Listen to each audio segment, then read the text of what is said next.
Find something you care about, bro. Don't listen to what everybody else has to say because a lot of people haven't done what you're trying to do. Think about it. If you were in a town Yeah. where you've never been and you met somebody else who had never been there, you're not going to ask them for directions. So why would you ask someone that's not doing what you want to do for advice? It doesn't make any sense.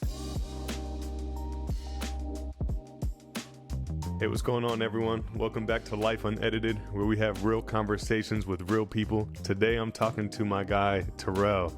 Man, this is like I just mentioned to you, this is an interesting one because I actually don't know anything about you.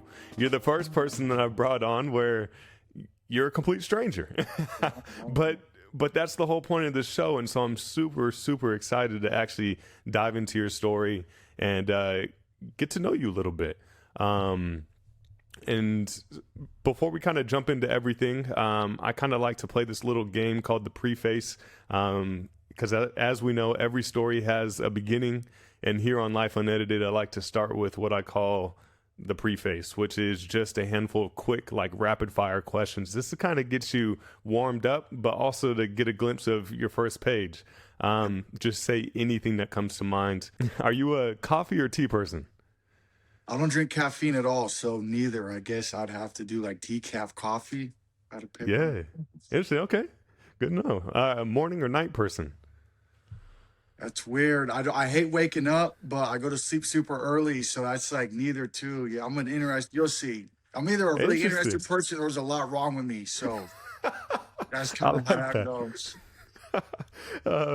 What's the first concert you've ever been to?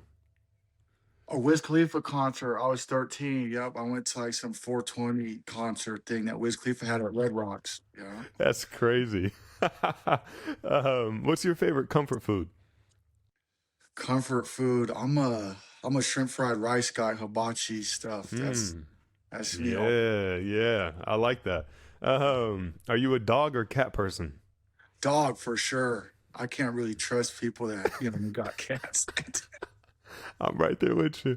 Yeah. Are you a pineapple on pizza type of guy or All day. All day. really? Yes, yes. Okay, you are an interesting person. No, just Yeah. kidding. Or there's some shit wrong with me, bro. I'm trying to tell you. We'll see. You guys are about to find out. And then lastly, what's the last song you added to your playlist? I actually just added I don't know how you say his name, Zell the Wizard. He's got some stuff. He's got some stuff that I like. He's coming up. I think that's his name. Yeah, Zell the Wizard, something like that. I'll be What? finding people before they blow up or try to find people before they blow up. So I've got crazy shit on my No, phone. that's cool. That's cool. I like that.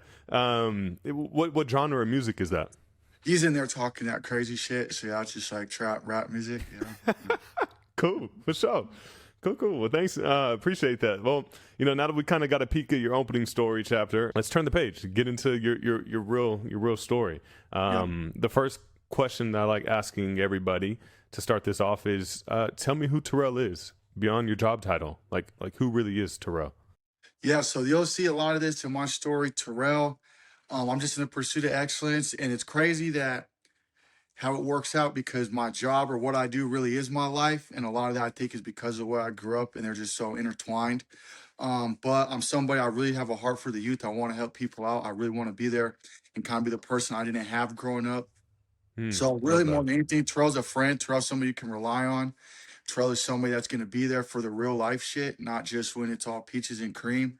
And all my friends, I feel like, can attest to that. Like, if you find yourself in a really fucked up situation at 3 in the morning, I'm normally the person people call just because I've always had just, I don't know, that persona or just that, I guess, responsibility. So before anything, when it comes to work or outside of work, I feel like just a friend or just really somebody's dog. Like, I'm loyal to the end for sure.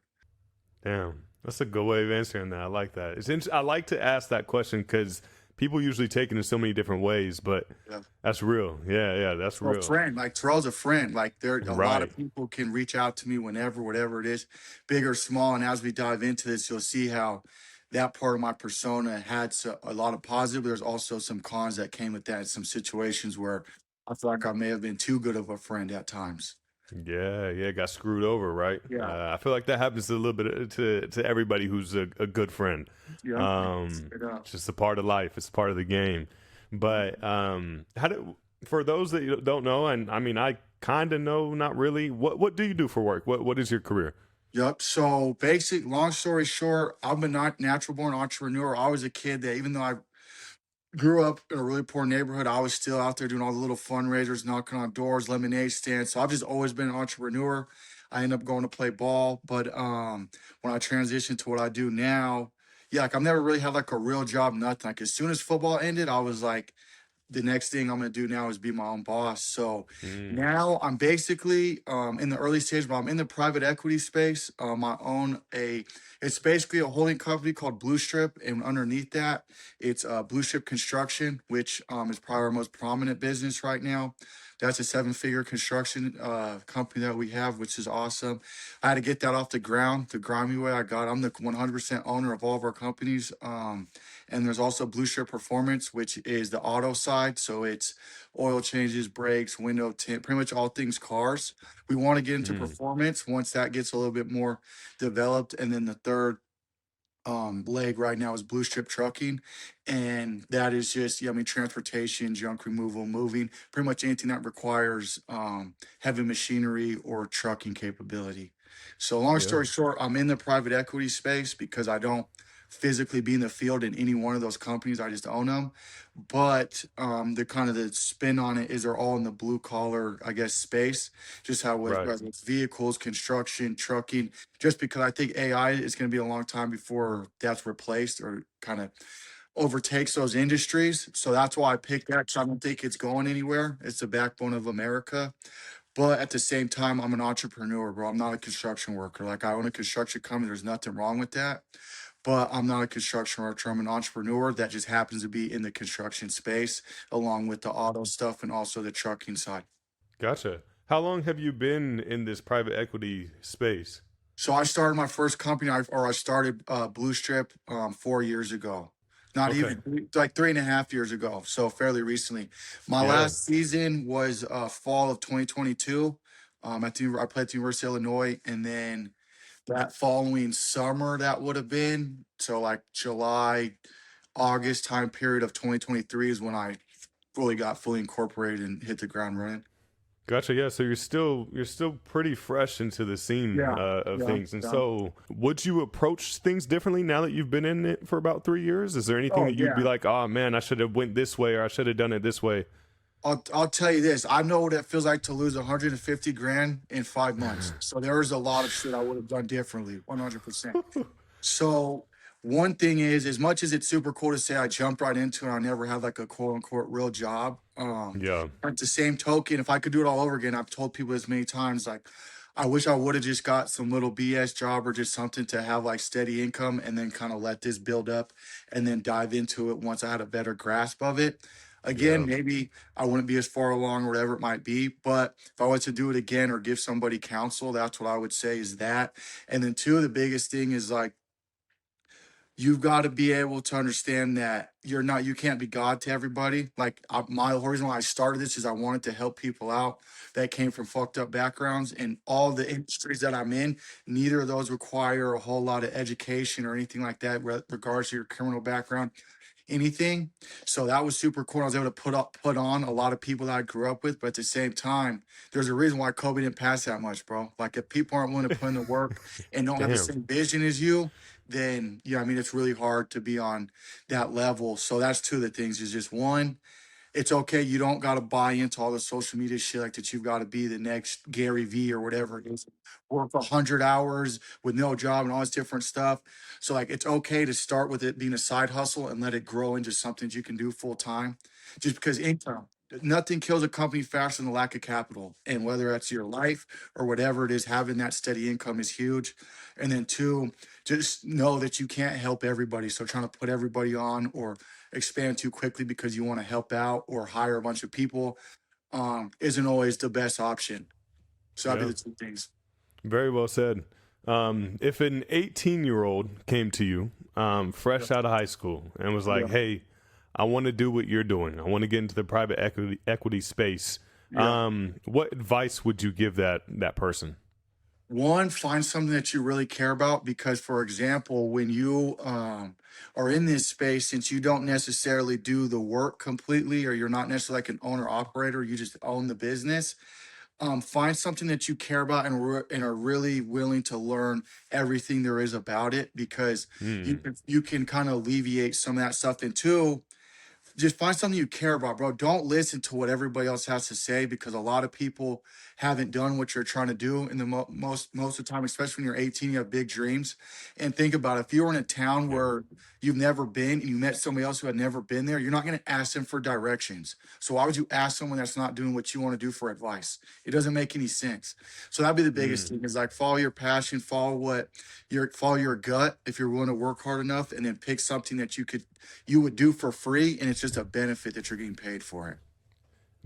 Yeah, bro, that's great advice. Great Yeah. advice. What actually inspired you to get into the private equity space? I know you talked about you wanted to help people, but tell me a Yeah. little bit more about that, like a deeper root of that. Like, why do you want to help people? One of the things I have to speak on is the fact I got into this, or an entrepreneur, because I got tired of people telling me what to do. I got tired of Mm. people that don't work as hard as me trying to tell me what I need to do, or people that don't want my own success as much as I want it, or want to see me succeed as bad as I do.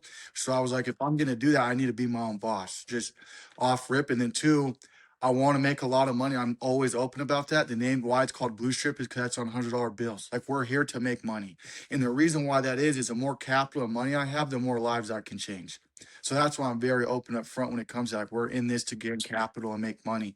And my biggest thing is I want to help people, because I've seen so many people go down the wrong path or get dealt a bad hand, and that end up being the end of their story. And I hated seeing that, just because the greatest loss in life is wasted potential, is at least how I look at it. Like, I think it just breaks my heart all the time knowing what people could have been or what they should have been, quote unquote. So Hmm. that's kind of why I have that mentality. And I'm like, okay, well, if I'm going to help a lot of people, one, I could get into industries that don't have huge barriers of entry. So that gives people access to capital and income right away. And that's huge with anybody's life. Money is power in America. And if anyone tells 100%. you that's not the case, they're lying. And then two, be able to give back on the other side of that. Like, I have complete control of my company. So if we want to sponsor high school events, or we want to send kids to football camps, or if I want to send a bunch of kids to Elitches, I can do that, because there's not anybody that I have to answer to. So that's why I got into this, because regardless of what you are, being a business owner gives you control and freedom of your own life. And that's why everybody does it. Definitely. Definitely. You have really sound advice. And so the next question I want to ask is, who's been the most important mentor or influence in your life? And what's one lesson from them that you think everybody should like hear or learn from? That's one thing that's really an interesting question. People asking that, because it's been hard for me to find mentors, because I don't want to be anybody.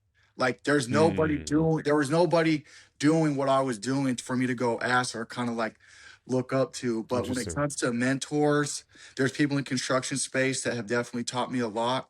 But to be completely honest, like Kobe Bryant, like when I was in junior college, I would listen to different interviews, tapes, Eric Thomas. Like, I didn't have a father figure growing up or anything. So I had to go find role models. And I seen the people that were around me, they weren't doing shit. So I said, I'm not going to look up to them, because I don't want to amount to what they are.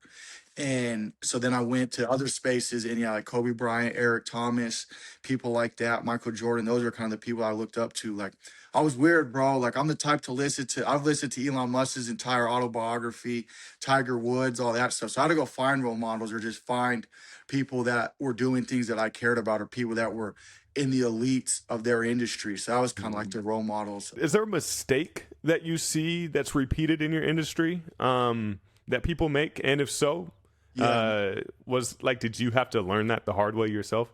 Yeah, a lot of people, some of the biggest mistakes I learned is just that, one, you can't get comfortable. Like, think that you have it figured out. Construction's a motherfucker, bro. There's always something that goes wrong 24/7 every day. Same thing with the auto Mm. and trucking. That's kind of the things. All the industries I'm in are really service based. So you have to really understand the people that you have working for you, understand what's going on, because the human nature, or just human error, happens all the time. So that's a big Right. mistake that I kind of made, is assuming people were going to do a good job or do what they're supposed to. And then two, just not knowing your numbers. Like, I underbid a bunch of stuff, or underestimating cost is a mistake that I think a lot of people make in the beginning. Um, And then also too, to just thinking that other people have your best interests in mind, bro. Like whether it's your customers, your competition, your employees, whatever it is, people don't have your best interests in mind. Like not everybody's like you. Not everyone's gonna think, oh, I was okay, just this gonna is say what's that. best for so and so. So just realize and don't mistake those people are not your friends, bro. Like, and there's nothing wrong Yeah. with that. This is a professional space, and yeah, these people are not your friends. Every book has chapters that aren't about work. So let's flip the page and talk about the parts of your life outside of your career, the ones that shaped you. Um, I first want to just kind of ask, do you carry any lessons from your upbringing into how you live your life now? Oh yeah, the biggest lesson is no one's gonna give you anything, bro. Like I legitimately come from nothing. Like I was homeless as a kid until we're 3, 4 years old. Like for example, my last name is Jennings because my grandma went to an army base and she didn't know who the father was and just picked up the last name and said that they were married because you can have a kid for free on base. So that's the only reason I even had the last name I did because my grandma just picked a name. So just crazy shit like that, bro. Or like that, my biological father was a huge big time football player in Colorado Springs. That's where I'm from. Colorado Springs in Denver. And yeah, I haven't seen him since I was 3 years old, or he's never really been in my life. No happy birthday text, no I love you, nothing. It's like nobody in life is gonna give you anything. I've had a fight in claw for every single thing I have.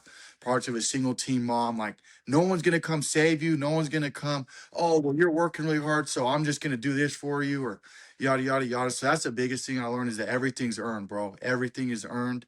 And then another huge lesson is just that it's really difficult for things not to work out if you're doing what you're supposed to every single day. Like it's easier to get lucky if you're doing everything you're supposed to every day.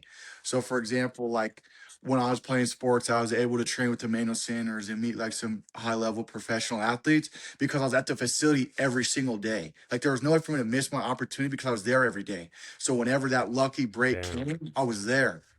So Yeah. that's probably the two Damn. biggest things I learned. Bro, very well said.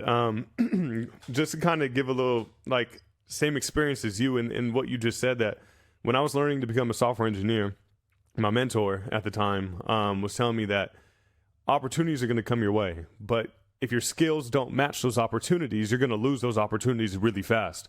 And so I made sure every single day I was working on my craft, doing what I was supposed to be doing, so that when those opportunities came by, I had the chance to actually grab them and at least try, right? Yeah. Versus being like, damn, I'm just not ready. I wasn't ready for that. You know, And so that's huge. I resonate with that so much. you know. Um, You gotta that's stay great. ready so you don't gotta get ready, bro. You have Right. to, bro. You Right. have 100%.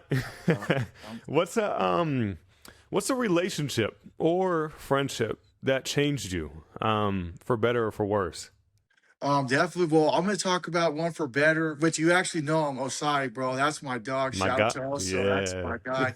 But no, we went through some real life shit together, and that kind of changed my perspective forever. And especially because I never grew up with, I was an only child. I didn't grow up with, like I said, any Okay. siblings, an older brother, any type of family father figure, anything like that. So, like, being around somebody that I finally could kind of relate to and that was also older, and it's not by much, but just being on earth longer than me was super cool. And it just opened my perspective to a lot of shit. Like, also already is kind of like an older soul, and then two, with him actually being older, it was super cool because he opened my eyes to a lot of stuff because it was like, damn, he's doing this, this, and this, and I'm not even there yet. So that was super cool. And it wasn't even about Mm, sports or anything, just life. Like the nigga was doing right. grown man shit. So I was like, okay, this is how, yeah, I mean, grown men operate and stuff like that because I was never around that.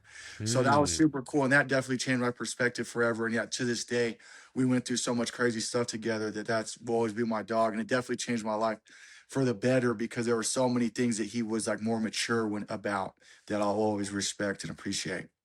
yeah. Oso's a great dude, man. He's a Yeah, great yeah, dude, and the old yeah, soul for yeah, sure. yeah, yeah. You can learn a lot from him. How has love in any form shaped the way you see yourself and others in life? And it works Hmm. both ways because it was crazy because like I had zero love like from my dad, but at the same Right. time I had like super unconditional love from my mom. So I kind of got both spectrums of it. I had somebody like Mm, no matter what happened to me, no matter I would never be good enough for their love or whatever it is. And then on the other thing, there was nothing I could do wrong in this person's eyes. So I kind of got like polar opposites on that. And one told had taught me that, you know what I mean, if you're worried about, I guess, the appreciation or the acknowledgement of other people, you'll be chasing that forever because that never ends. And on the other side, from my mom, I was able to realize that there's people out there, or just what it feels like to be really loved for who you are, regardless of what you can do or what you have or don't have. So that's kind of how it shaped me, is seeing both sides of that. Yeah, yeah, that's great. Uh, Is there like a hard lesson that you had to learn about love or friendship, like in particular? Um, Like, did you have to go through something to learn that? Like, I guess in your instance, right, you didn't grow up with a father figure. So for me, I also didn't. Well, I did until a certain age, and then my father was absent for many years. And so for me personally, I guess, where do I want to go with this? I guess what I'm trying to say is, one, my friends' parents were kind of more like my parents to yeah, me, and yeah, two, I saw how people who had fathers in their lives kind of lived or saw life differently differently. than I Yeah, did. Right. 100%. So is there a hard lesson that you've learned about love or friendship because of what you went through? And the biggest lesson I learned is just like, bro, you can't pay enough stuff for somebody to love you or whatever. Like, if someone's gonna love, they're gonna love you for who you are. And it's like, regardless of what you do, what you amount to, or anything like that, because since there was that big void, it was like you have to get all these accolades or achievements or whatever to receive that love and praise. When it's like Mm, that's not real love to begin with. And then on top of that, it's just like you can't do so much good for somebody for them to love you. Like, if they don't care about you and love you right. for who you are, regardless of necessarily what you do or can do for them, then that's not somebody that you need to invest a whole lot of time into. I learned that the hard way, because you're thinking, oh, well, if I just do so much for this person and show them so much love, that's me reciprocate. And that's just not the case, bro. That's not how life works, bro. Like, look at all these athletes that spend this, and a third on all these people. And in the very end, you see how it kind of plays out. And that's just something I really had to learn, is you can't buy love, or you can't get someone to love you through your good acts, I guess is what I should say. Hmm. Yeah. Yeah. Like, I hear real that. love isn't really earned. I feel like it's not respect. It's not. It's a different entity. It's its own thing. Like, you can't earn somebody's love, if that makes sense. Yeah. No, no, I totally agree with you. Yeah. Yeah. Um, do you have a relationship or friendship that ended, but taught you something that you still carry with you today? Oh yeah, bro. A bunch of them. A bunch of 'em. I don't talk to like probably 85% of people that I used to. Me, I'm a really high strung individual. I'm really motivated and really focused and disciplined when it comes to certain things. And not everybody's like that. And I can still love people for them being that way. Like, for example, not everybody's goal is to be some crazy entrepreneur and end up on the Forbes list and all this different stuff. And there's nothing wrong with that.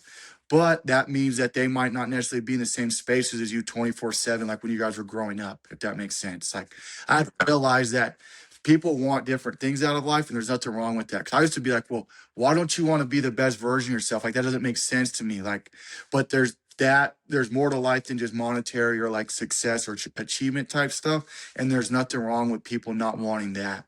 So that's Right. something I really had to learn, because it was really hard for me to find friends that were on that same type of wavelength, and that's okay. Doesn't mean we can't be friends, but it's just that our friendship has to kind of morph and change now that I'm doing this. If that makes sense. Yeah. No, it makes sense. It makes sense. Is there a now to kind of get into the nitty gritty of things? Yeah. Is Yeah. there a chapter of your life that you don't talk about often, but one that like truly shaped who you are today? I think it plays a little. There's two things that kind of play into that. Is one is, yeah, like the relationship with my father was really hard because, like, for example, people know him locally and we look identical. It was almost like torture. Like, growing up, people were like, oh, you're this good football player, yada yada yada. And they would ask about my family, and they would know my dad, but not know he was my dad. Like, that's a really weird dynamic and like really weird to deal with. And then two, knowing like this person doesn't care about you was really weird. So I didn't talk about that for a long time. And I think it also plays into why I feel like I got to go above and beyond, because it's like, if my dad's not going to love me, then I'm going to be the best at everything I can, because that's going to get love from the world or whatever it might be. But I'm grateful for that in the same time, because it shaped me into who I am. And then also relationships. Like, it's really hard for me to be in romantic relationships because I'm so hyper focused on what I'm trying to do. And being an entrepreneur or high level athlete, either one of those, you have to be really emotionally disconnected from certain things, because you just have to get done what needs to get done. And to me, that has been so fried out of my mentality that it's very, very hard for me to be present when it comes to stuff that doesn't have to do with productivity or moving the needle closer to my goal. So that's been something that's been really hard. And part of me doesn't necessarily care a whole lot because like this is what I'm worried about right now. But I also understand part of the human existence is having a partnership or going through life with somebody in a romantic space. But that's really hard for me to do because those a lot of the emotional parts of my mentality have just been completely shut off. So that's Yeah. something that's I've struggled with Yeah. before. No. Dating or like having a serious relationship is damn near impossible for me. Huh. Interesting. That's deep. Do you? I guess from what you said, do you think that it's a timing thing? Like, do you think in a couple years, 5, 10 years, you'll finally be able to like sit down and be like, okay, I'm ready to be in a romantic relationship, Yeah, and and I that's can one of the kind things. of turn Yeah. that other side of my brain off a little bit? Yeah, and that's one of the things I worry about because like I'm already came to like even my friends, like they'll see the stuff I'm able to do and all that, and I'll tell them like you got to really make sure this is what you want to do or it's not all peaches and cream because like somebody like me I've came to the terms I'm never going to have enough.